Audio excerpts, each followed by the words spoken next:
AK-47 ये सिर्फ एक राइफल का नाम नहीं है। ये कहानी है दुनिया के सबसे मशहूर और शायद सबसे खतरनाक हथियार की। एक ऐसा हथियार जिसने 70 साल से भी ज्यादा समय से दुनिया भर की लड़ाइयों का चेहरा ही बदल दिया है। और जब हम कहते हैं मशहूर, तो इसका एक अंदाज़ा इस बात से लगाइए। आज तक 10 करोड़ से भी ज़्यादा क्लैशनिकोव फैमिली की बंदूकें बन चुकी हैं। 10 करोड़! मतलब ये इतिहास में सबसे ज़्यादा फैलने वाला हथियार है।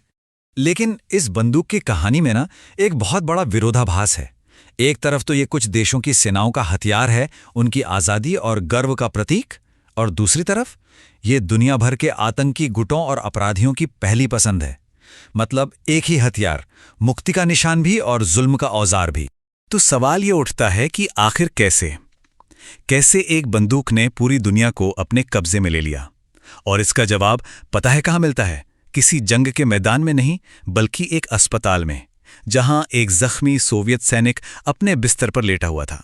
तो चलिए सीधे चलते हैं उस इंसान की कहानी में जिसके दिमाग की उपज थी ये machine, Mikhail Kalashnikov. Mikhail Kalashnikov का सफ़र सच कहें तो काफ़ी मुश्किलों भरा था। वो साइबेरिया के एक बड़े किसान परिवार में पैदा हुए थे। उस वक्त सोवियत सरकार ऐसे परिवारों को कुलक कहकर, मतलब एक तरह से दुश्मन मानकर, उन्हें उनकी ज़मीन से बेदखल कर रही थी। इन्हीं मुश्किलों से जूझते हुए वो 1938 में रेड आर्मी में शामिल हुए और एक टैंक मैकेनिक बन गए। और फिर 1941 में जंग के दौरान वो बुरी तरह जख्मी हो गए।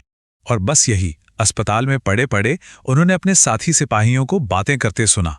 वो सब शिकायत कर रहे थे, कह रहे थे कि हमारी राइफलें कितनी मुश्किल हैं, कितनी जटिल हैं, और अक्सर ऐन मौके पर जाम हो जाती हैं।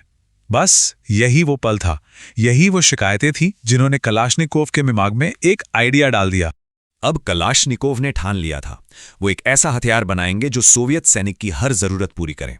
एक नया हथियार, एक नई जंग के लिए। कई साल लगे, बहुत सारे डिजाइन्स बने, कंपटीशन हुए, और आखिरकार 1949 में उनके डिजाइन को सोवियत सेना ने चुन लिया। और इस तरह जन्म हुआ एवतोमेत कलाश्निकोवा 1947 का, यानी कलाश्निकोव की ऑटोमेटिक राइफल। और ये जो 47 है ना, ये उस साल को दिखाता है जब इसका फाइनल डिजाइन बनकर तैयार हुआ। अब देखिए, AK-74 का जीनियस किसी कॉम्प्लेक्स डिजाइन में नहीं था। अरे, इसका जीनियस तो इसकी सादगी में था। ये इतनी सिंपल थी कि इसे 30 सेकंड के अंदर खोला और वापस जोड़ा जा सकता था। और इसकी भरोसेमंदी कमाल की थी।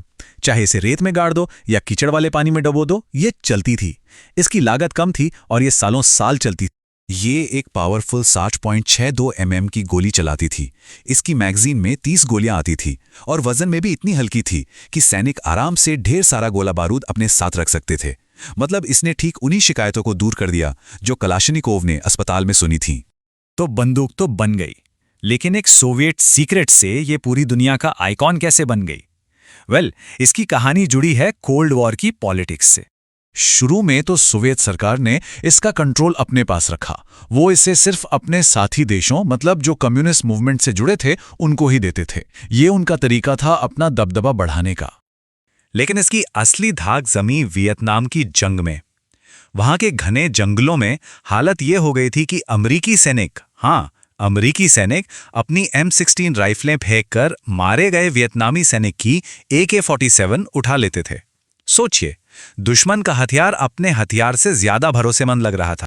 लेकिन कहानी में एक जबरदस्त ट्विस्ट है।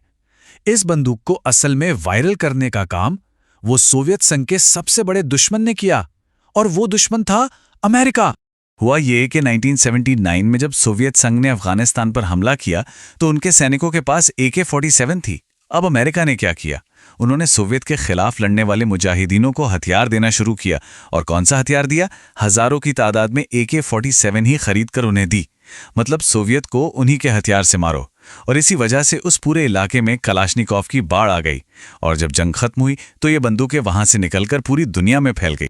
और यहीं से AK-47 की कहानी एक दोराहे पर आ जाती है। एक तरफ ये आज़ादी की लड़ाई का प्रतीक बनी, तो दूसरी तरफ बेरहम हिंसा का चेहरा। देखिए, कुछ लोगों के लिए ये आज़ादी का सिंबल है। इतना बड़ा सिंबल कि मोजाम्बिक जैसे देश ने इसे अपने झंडे पर जगह दी है। लेकिन सिक्के का दूसरा पहलू भी है। यही बंदूक आतंकवादियों, ड्रग कार्टेल्स और गृह युद्धों में लड़ने वालों की पहली पसंद बन गई। अफ्रीका के कुछ देशों में तो हालात इतने बिगड़ गए कि इसे अफ्रीकन क्रेडिट कार्ड कहा जाने लगा। क्यों? क्योंकि जिसके हाथ में ये बंदूक होती उसके पास लूटने और राज करने की ताकत आ जाती थी। तो चलिए अब कहानी के आखिरी पड़ाव पर चलते हैं और लौटते हैं उसी इंसान के पास जहां से ये सब शुरू हुआ था, मिखाइल कलाश्निकोव। अपनी जिंदगी के आखिरी सालों में मिखाइल कलाश्निकोव अपने ही बनाए हथियार के बोझ तले दबे हुए थे। उन्होंने रशियन चर्च को एक खत लिखा, एक बहुत ही दर्द भरा खत। उसमें उन्होंने पूछा, मेरा दर्द बर्दाश्त से बाहर है।